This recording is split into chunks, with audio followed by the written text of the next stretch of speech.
All right then, we're here for another story from the Book of Virtues compiled by William J. Bennett as part of the series to read the whole thing. It may take a year or two, but here we are. We're already on page 50 out of probably, oh my, that's about 800. So we have some weeks left. Anyway, the next story, so it's organized into virtues, if you haven't been tuning in, and the first one is self-discipline. So we're probably about halfway through this one, maybe a quarter, a third, and the next story up in our lineup is Mr. Vinegar and his fortune. And I'm just going to jump right in. Retold by James Baldwin. A runaway appetite is just about the surest ticket to never getting anywhere.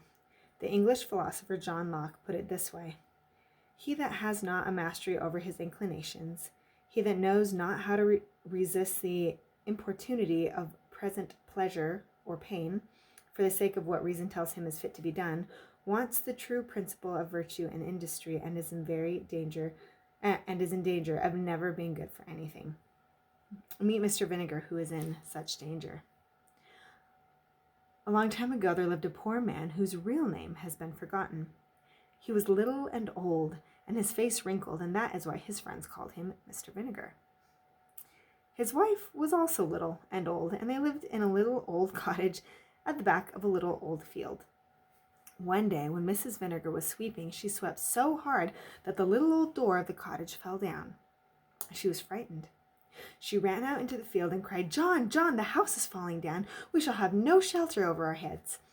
Mr. Vinegar came and looked at the door. Then he said, "Don't worry about that, my dear. Put on your bonnet and we will go out and seek our fortune." So Mrs. Vinegar put on her hat, and Mr. Vinegar put the door on his head, and they started. They walked and walked all day. At night they came to a dark forest where there were many tall trees. "Here is a good place to lodge," said Mr. Vinegar. So he climbed a tree and laid the door across some branches. Then Mrs. Vinegar climbed the tree, and the two laid themselves down on the door. "It is better to have the house under us than over us," said Mr. Vinegar. But Mrs. Vinegar was fast asleep and did not hear him. Soon it was pitch dark, and Mr. Vinegar also fell asleep. At midnight he was awakened by hearing a noise below him. He started up. He listened. "Here are 10 gold pieces for you, Jack," he heard someone say, "and here are 10 pieces for you, Bill. I'll keep the rest myself." Mr. Vinegar looked down. He saw 3 men sitting on the ground. A lighted lantern was near them. "Robbers!" he cried in great fright and sprang to a higher branch. As he did this, he kicked the door from its resting place. The door fell crashing to the ground, and Mrs. Vinegar fell with it. The robbers were so badly scared that they took to their heels and ran helter-skelter into the dark woods. "Are you hurt, my dear?" asked Mr. Vinegar. "Ah, no," said his wife, "but who would have thought that the door would tumble down in the night? And here is a beautiful lantern, all lit and burning to show us where we are." Mr. Vinegar scrambled to the ground. He picked up the lantern to look at it. But what were those shining things he saw lying all around? Gold pieces! Gold pieces, he cried. "We found our fortune." "Oops," and he picked one up and held it to the light. "We found our fortune, we found our fortune," cried Mrs. Vinegar, and she jumped up and down for joy. They gathered up the gold pieces. There were 50 of them, all bright and yellow and round. "How lucky we are," said Mr. Vinegar. "How lucky we are," said Mrs. Vinegar. Then they sat down and looked at the gold till morning. "Now, John," said Mrs. Vinegar, "I'll tell you what we'll do. You must go to the town and buy a cow. I will milk her and churn butter, and we shall never want for anything." "That is a good plan," said Mr. Vinegar. So he started off to the town while his wife waited by the roadside. Mr. Vinegar walked up and down the street of the town looking for a cow. After a time, a farmer came that way, leading one that was very pretty and fat. "Oh, if only I had that cow," said Mr. Vinegar, "I would be the happiest man in the world." "She is a very good cow," said the farmer. "Well," said Mr. Vinegar, "I will give you these 50 gold pieces for her." The farmer smiled and held out his hand for the money. "You may have her," he said. "I always like to oblige my friends." Mr. Vinegar took hold of the cow's halter and led her up and down the street. "I am the luckiest man in the world," he said, "for only see how all the people are looking at me and my cow." But at one end of the street he met a man playing bagpipes. He stopped and listened. Tweedledee, tweedledee. "Oh, that is the sweetest music I've ever heard," he said. "And just see how all the children crowd around the man and give him pennies. If only I had those bagpipes, I would be the happiest man in the world." "I will sell them to you," said the piper. "Will you? Well then, since I have no money, I will give you this cow for them." "You may have them," answered the piper. "I always like to oblige a friend." Mr. Vinegar took the bagpipes, and the piper led the cow away. "Now we will have some music," said Mr. Vinegar, but try as hard as he might, he could not play a tune. He could get nothing out of the bagpipes but squeak, squeak. The children, instead of giving him pennies, laughed at him. The day was chilly, and in trying to play the pipes, his fingers grew very cold. He wished that he had kept the cow. He had just started for home when he met a man who had warm gloves on his hands. "Oh, if only I had those pretty gloves," he said. "I would be the happiest man in the world." "How much will you give for them?" asked the man. "I have no money, but I will give you these bagpipes," answered Mr. Vinegar. "Well," said the man, "you may have them, for I always like to oblige a friend."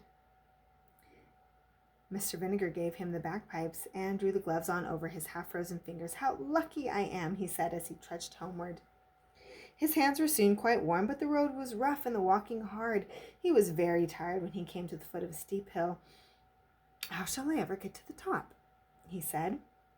Just then he met a man who was walking the other way. He had a stick in his hand, which he used as a cane to help him along. "My friend," said Mr. Vinegar, "if I only had that stick of yours to help me up this hill, I would be the happiest man in the world." "How much will you give me for it?" asked the man. "I have no money, but I will give you this pair of warm gloves," said Mr. Vinegar. "Well," said the man, "you may have it, for I always like to oblige a friend." Mr. Vinegar's hands were now quite warm, so he gave the gloves to the man and took the stout stick to help him along. "How lucky I am," he said as he toiled upward. At the top of the hill he stopped to rest, but as he was thinking of all his good luck that day, he heard someone calling his name. He looked up and saw only a green parrot sitting in a tree. "Mr. Vinegar, Mr. Vinegar," it cried. "What now?" asked Mr. Vinegar. "You're a dunce, you're a dunce," answered the bird. "You went to seek your fortune, and you found it. Then you gave it for a cow, and the cow for some bagpipes, and the bagpipes for some gloves, and the gloves for a stick, with which you might have cut by the roadside. Oh, which you might have caught by the roadside. Hee hee, hee hee, hee. You're a dunce, you're a dunce." This made Vinegar very angry. He threw the stick at the bird with all his might, but the bird only answered, "You're a dunce, you're a dunce," and the stick lodged in the tree where he could not get it again. Mr. Vinegar went on slowly, for he had many things to think about. His wife was standing by the roadside, and as soon as she saw him, she cried out, "Where's the cow? Where's the cow?" "Well, I don't know where the cow is," said Mr. Vinegar. And then he told her the whole story.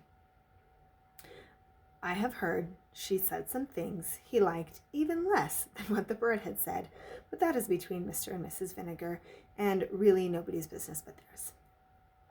"We are no worse off than we were yesterday," said Mr. Vinegar. "Let us go home and take care of our little old house." Then he put the door on his head and trudged onward, and Mrs. Vinegar followed him. I really, really like that story. One more small one. The Frogs in the Well by Aesop. The prudent person looks before leaping. Two frogs lived together in a marsh, but one hot summer the marsh dried up, and they left it to look for another place to live in, for frogs like damp places if they can get them. By and by they came to a deep well, and one of them looked down into it and said to the other, "This looks like a nice cool place. Let us jump in and settle there." But the other, who had a wiser head on his shoulders, replied, "Not so fast, my friend. Supposing this well dried up like the marsh, how should we get out again? Think twice before you act." I really enjoyed that story about Mr. Vinegar, and I think it's so true. Going for the moment, we often trade what's more valuable, maybe for what's less, if that was a lesson, or perhaps it's don't let your wife kick the door down. I don't know, one of the two, but I'm really glad that I read that tonight. So, see you guys later for another story from the Book of Virtues.